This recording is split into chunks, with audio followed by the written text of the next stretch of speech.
Shri Gurubhyo Namaha. Episode 51 is the concluding episode of this series, Guru Part 10. Before we understand the message conveyed by Acharyal through this episode, let me, from my personal side, thank each one of the viewers for supporting us through your viewing. The entire intention was to spread the divine message of Acharyals to as many as possible, more to youth and children. Whenever you find the time, please share with your children and let them understand the power and value of our Sanatana Dharma. I thank each one of you once again for supporting us through your viewing. Episode 51, Guru, Part 10. Devadatta was a Sishya to a very renowned Guru.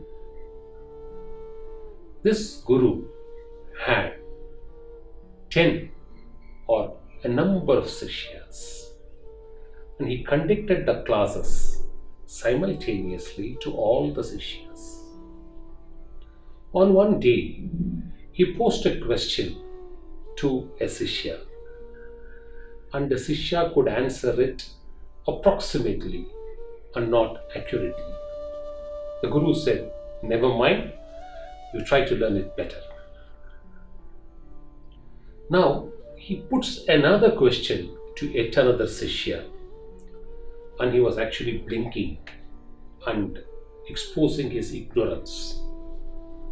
The Guru course corrected him and said, "This is the answer, learn it properly next time." Then he asked an out of the box, out of syllabus question to Devadatta. Devadatta was completely unprepared. He politely expressed his difficulty to the Guru, as he has not learnt it at all so far. The Guru started to reprimand him left, right and center. He said, "Are you a fool? Can't you not learn a few things on your own? I thought you will rise up to the occasion. You failed. Go back, study, and unless you are thorough, don't come back to me." So the Sishya choked, went back, studied for a few days, picked up some courage, and stood before his master and said, "Can I express my answer on this?" After listening to him, he said, "All right, go." He didn't compliment him. One fine day, a Sishya comes and tells his Guru that someone has come to the ashram, and the Guru says, "Invite him." He was a very renowned Pandit himself. So both the Guru and the Pandit were exchanging information. All on a sudden, when a question was under discussion, the Guru asked Devadatta, summoned him and said, "This is the doubt, why don't you answer?" Devadatta attempted his best to give his answer, but he was still not able to match the expectations of his Guru. The Guru started to shout at him in the presence of the Pandit. The Pandit was simply watching the proceedings. Devadatta felt so humiliated, went back to his room and started to weep. A couple of days later, as he was attending the classes with his Guru, he soon fell down, nauseating. He got high fever. When he became so ill, the Guru was very concerned. So he took yet another Sishya, walked into the forest to collect herbs, came back, prepared a kashayam and administered it to Devadatta. After a couple of days, Devadatta became fine. The accompanying Sishya narrated a very important information to Devadatta. He told Devadatta, "Do you know how much Guru loves you?" He said, "I have never seen that, because all along he has been only shouting at me or scolding at me while imparting knowledge." He said, "No, don't think so. When you fell sick, both of us went out to pick up herbs. After picking up a set of herbs, Guru handed it over to me and said, 'Wait here for an hour. If I don't return, go back and prepare kashayam and administer to Devadatta.' I was very curious to know where Guru is heading towards. So I climbed up a tree and I was watching what is happening. Guru proceeded further into the dense forest and reached near a cave where a tigress had just delivered her cubs and feeding them. And after all, our Guru has taught us the lesson that a tiger normally doesn't harm a human being. When a tiger passes by, one should remain still and allow the tiger to pass.